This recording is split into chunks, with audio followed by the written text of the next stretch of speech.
On the show, Yeah, WrestleMania. I really liked Sami Zayn and Gunther. I think Sami Zayn is one of the best workers out there, and I believe Sami Zayn does something in that ring that is a lost art form. We always talk about selling. Everybody has to sell, but there's also something called registering, and registering is an extremely lost art form.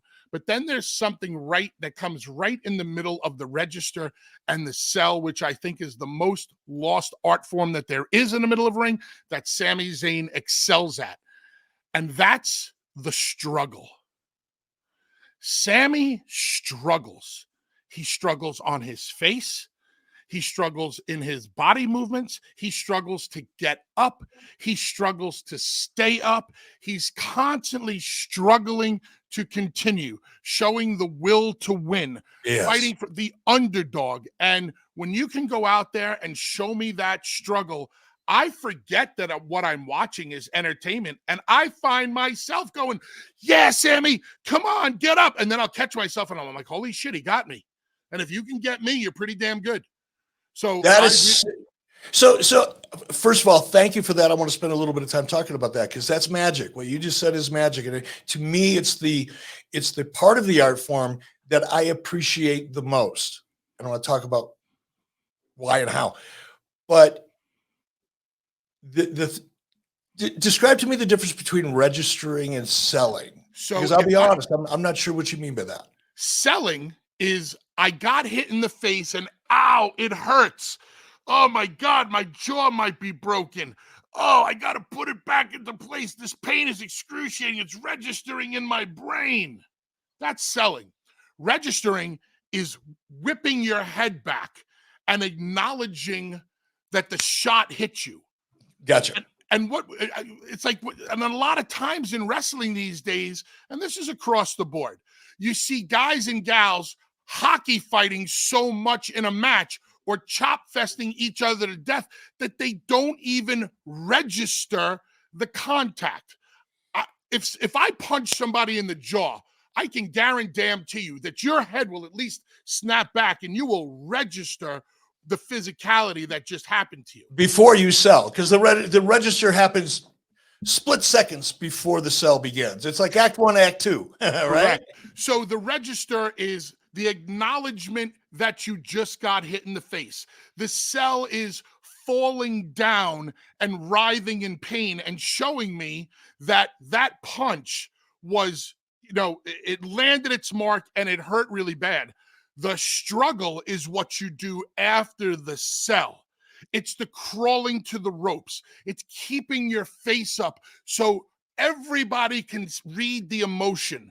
Everybody can see what you're going through. They can all live vicariously just through your face and how you grab that rope just to get to one knee and then how you grab that top rope just to get to the second knee. Go back and watch Rocky 2 when Rocky and Apollo are crawling up the ropes. Rocky struggles. You can see Rocky struggle. You can feel Apollo struggle. The will to get back to your feet. And then finally, Rocky's able to hook that top rope. He locks his knees as much as he can. And the bell rings. And Rocky wins. The art of the struggle. Completely taken for granted in pro wrestling. And very few truly understand how to convey it. Curt Hennig, I think, would have been a good example from my era. Curt was so good, and he really learned a lot from Nick Bockwinkel, who also was phenomenal when it came to registering and selling. Because selling isn't just, oh my God, that hurt, I'm falling down, I can't get up. You don't want to sell dead. You got to keep hope alive. You want that audience. They don't want to see you just get your ass kicked. They want to see you get your ass kicked so you get up and get your revenge. We could probably do 4 hours just on selling and the art form, but I think the distinction and the reason for a lot of debate, you call it tribalism, whatever the fuck you want. People are creating it, so what the fuck? Just have fun with it.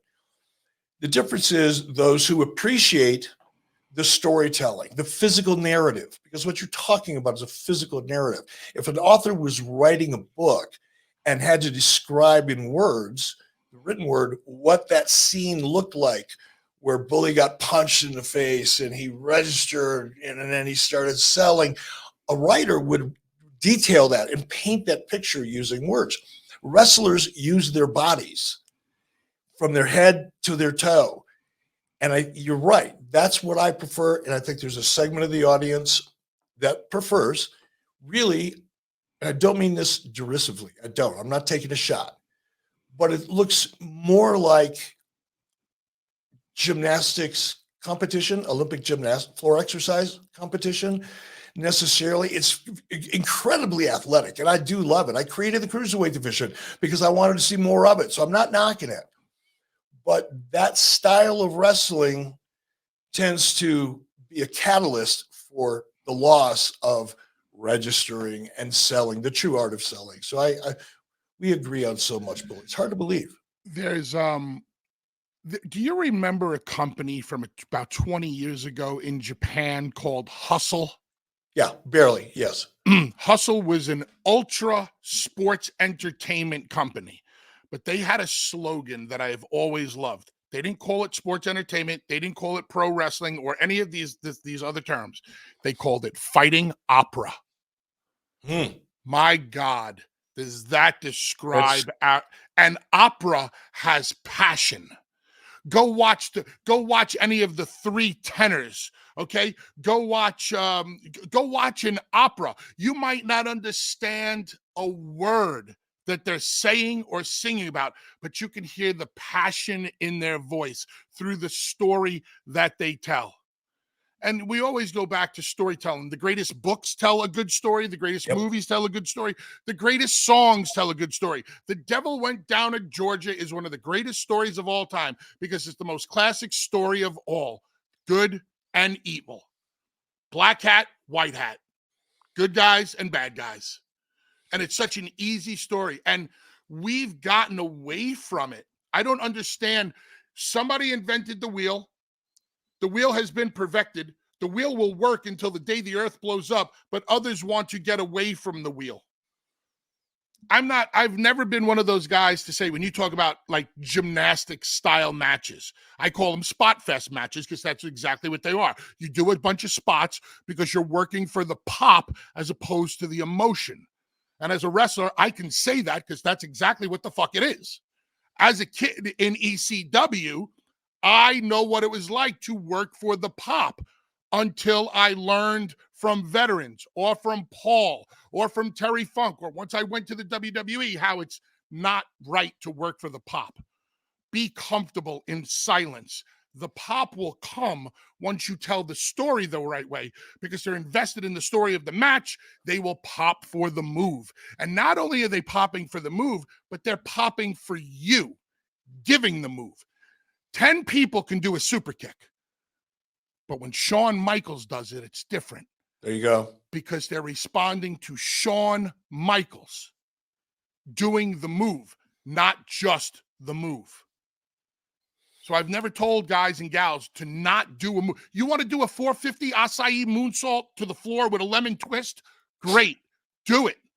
But make sure you do it at the right spot of the match for the right reasons. It's sold correctly. The referee is protected, and everything before and after it makes sense.